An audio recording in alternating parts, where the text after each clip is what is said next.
चालाक बुढ़िया और गांव का मुंसिफ। एक दूर दराज गांव में एक चालाक बुढ़िया रहती थी।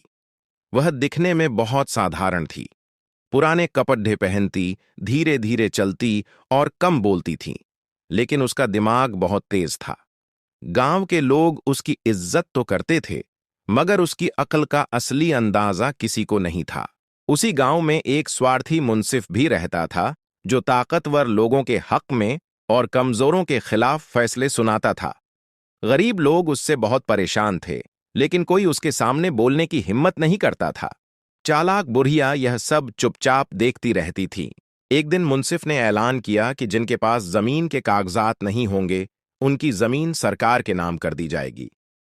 यह सुनकर कई गरीब किसान परेशान हो गए, क्योंकि उनके कागजात या तो खो चुके थे या मुंसिफ ने पहले ही छीन लिए थे। बुढ़िया भी उन्हीं में शामिल थी, हालांकि वह जानती थी कि जमीन उसी की है।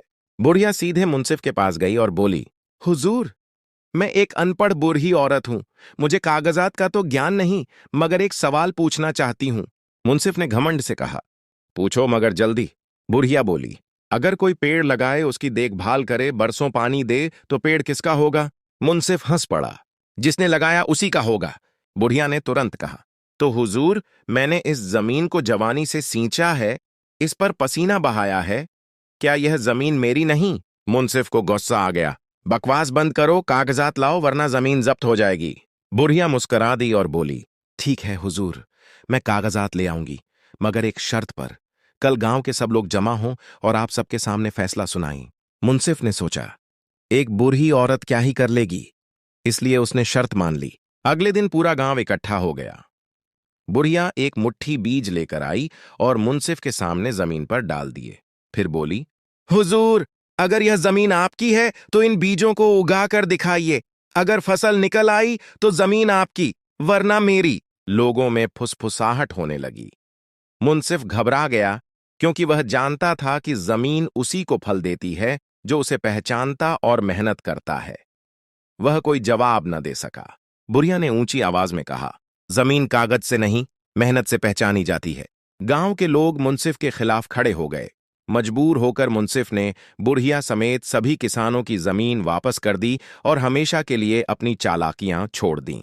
सीख, अकल, सच्चाई और हौसला मिल जाए तो कमजोर भी जालिम के सामने खड़ा हो सकता है।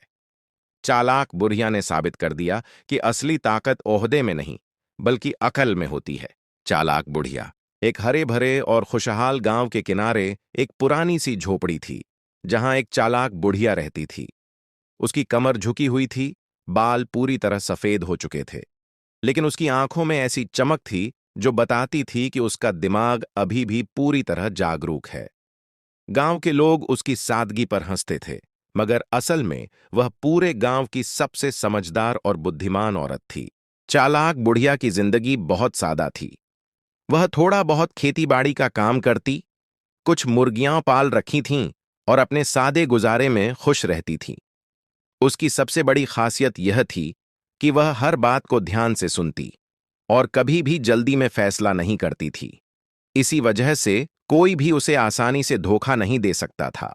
एक दिन गांव में एक मक्कार सेठ आया।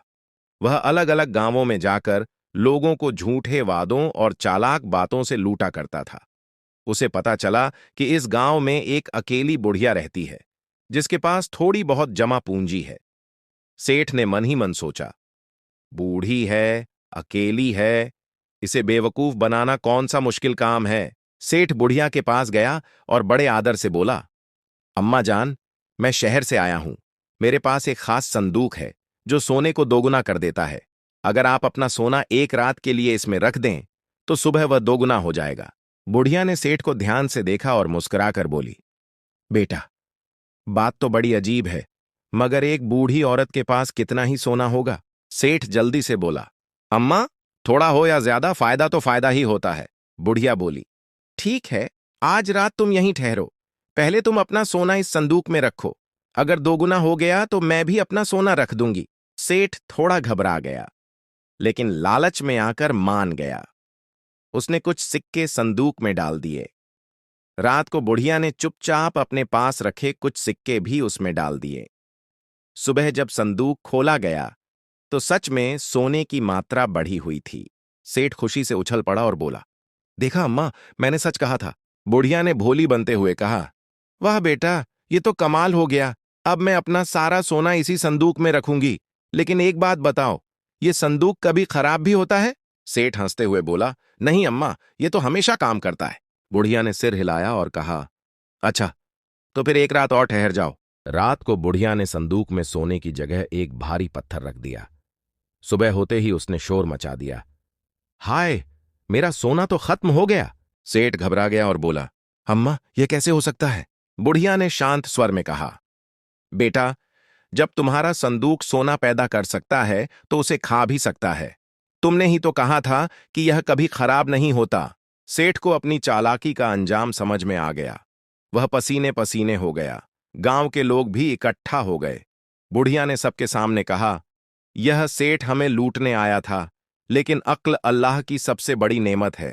शर्मिंदा होकर सेठ गांव छोड़कर चला गया और फिर कभी वापस नहीं आया। गांव वाले बुढ़िया की समझदारी के कायल हो गए और उसका सम्मान करने लगे। चालाक बुढ़िया ने यह साबित कर दिया कि असली ताकत दौलत या जवानी में नहीं, बल्कि अक्ल, सब्र और समझदारी में होती है। सीख, लालच इंसान को अंधा कर देता है, जबकि अक्ल और होशियारी कमजोर को भी ताकतवर बना देती है।